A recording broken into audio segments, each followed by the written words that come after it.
મિત્રો આપણે ઘણી જગ્યાએ આવી ઓફર જોઈએ છે કે જેમાં ડાયરેક્ટ આપણને ડિસ્કાઉન્ટ નથી આપતા, પણ એક ખરીદો ને એક મફત મેળવો અથવા 3ની સાથે 2 મફત મેળવો, આવું મોલમાં ઘણી વખત થતું હોય છે. તો આમાં આપણને એક્ઝેક્ટલી કેટલો ફાયદો થશે તે જોવાનું છે. તો આપણે જે ખરીદી છે ને ટોટલ એ રકમને એડ કરવાની છે ને જે મફત મળી છે અથવા ફ્રી મળી છે તેને ઉપર લખવાની છે. તો આપણે પહેલાં જોઈ લઈએ, એક ખરીદો એક ફ્રી મેળવો, એટલે કે આપણને ફ્રી કેટલી મળી? 1 મળી. ખરીદી આપણે ટોટલ 1, પણ આપણને જે ફ્રી મળી છે તેને પણ આપણે ગુણાકારમાં લેવાની છે, એટલે 1/2 થશે અને ગુણ્યા 100 આપણે ટકા કાઢવા માટે જોઈ લઈએ. તો હવે છેદ ફટાફટ ઉડાવી દઈએ, તો 2 અને 50 100 ઉડી જશે. 50 દૂ 100 કરીશું આપણે, અને અહીંયા ગાડી આપણે 50ને એક સાથે ગુણીએ એટલે આપણને જે ફાયદો થશે એ થશે ટોટલ 50%નો. બરાબર, આ થોડું આસાન હતું, આપણે થોડુંક હાર્ડ જોઈ લઈએ. 3 ખરીદો ને 2 ફ્રી મેળવો, બરાબર, એટલે કે 2 મફત મેળવો. તો આપણે સૌથી પહેલાં જે મફત મળી છે ને તેને આપણે ઉપર લખીશું.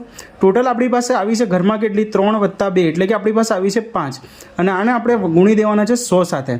હવે આપણે 5/100 કરીએ એટલે કે 20 × 50 100 થશે, અને આનો ગુણાકાર થશે 2 દૂ 4, એટલે કે 20 દૂ 40. તો આમાં કસ્ટમરને જે ડિસ્કાઉન્ટ મળ્યું છે 40%નું, અને આમાં 50%નું મળ્યું છે.